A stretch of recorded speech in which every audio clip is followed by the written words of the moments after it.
Hello everyone, तर आजची recipe आहे अंड्याची भाजी। या ठिकाणी मी 5 अंडे घेतले आहेत। त्याला स्वच्छ असं धुवून घेऊ दे एक अंड, त्याच्यावर सगळं घाण काढून घेतलेलं आहे आणि स्वच्छ पाण्यामध्ये आपल्याला त्याला शिजवायला ठेवायचं आहे। या ठिकाणी मी गॅसची फ्लेम मीडियम ठेवली आहे आणि इकडे आपल्याला काळा मसाला भाजून घ्यायचा आहे। या ठिकाणी पाहू शकता कांदा, खोबरं व तीळ आणि थोडीशी खसखसी भाजून घेतली आहे। यामध्ये आपण थोडीशी कोथिंबीर टाकूया आणि याला थोडंसं मीठ टाकून याला आपण बारीक करून घेऊया, याची पेस्ट काढून घेऊयात।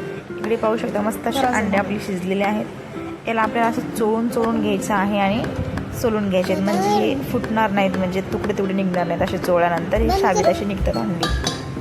पाहू शकता इकडे सर्व अंडी कापवा। आता मी थोडे थोडे त्याला चीर पाडून घेते, म्हणजे त्यामध्ये मसाला जातो।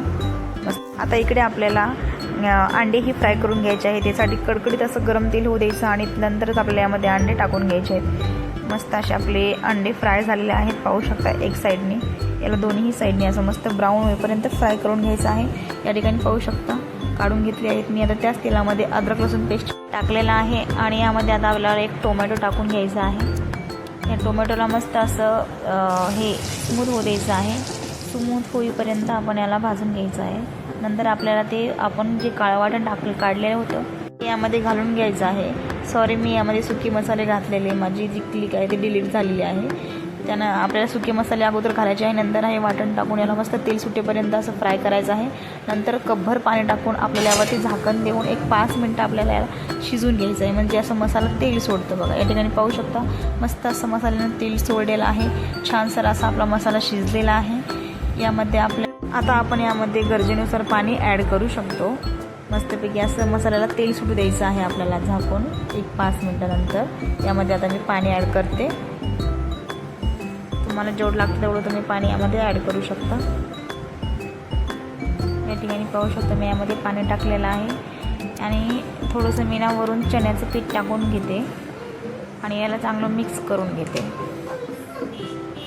याला चांगलं मिक्स करून घ्यायचं आणि आपल्याला आता याला चांगलं शिजू द्यायचं आहे। एक 5 ते 10 मिनटं याला शिजू द्यायचं आहे आपल्याला यामध्ये पीठ टाकून, म्हणजे हे भाजलेलंच पीठ होतं माझ्याकडे, ते टाकलेलं आहे मी। याला मस्त असं खळखळून उकळी आलेली आहे, पाहू शकता। मस्त अशी 5-10 मिनटानंतर याला ना अशी तरी येते बघा। थोडंसं आपल्याला झाकून याला शिजून घ्यायचं आहे। त्यानंतर आपल्याला यामध्ये अंडे ॲड करायचे आहेत। मस्तपैकी अशी घट्टसर आपली तयार झालेली आहे ती भाजी।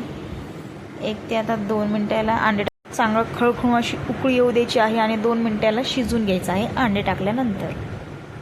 या ठिकाणी पाहू शकता मस्त अशी तरी आलेली आहे साईडनी आणि या ठिकाणी पाहू शकता मस्तपैकी आपली भाजी ही शिजलेली आहे। घट्टसर अशी आपली भाजी तयार झालेली आहे। वरून आपण आता इथे कोथिंबीर टाकून द्यायची आहे आणि खाण्यासाठी आपली झणझणीत अंड्याची काळ्या वाटणाची भाजी तयार झालेली आहे। रेसिपी आवडल्यास लाईक करा, शेअर करा। थँक्यू।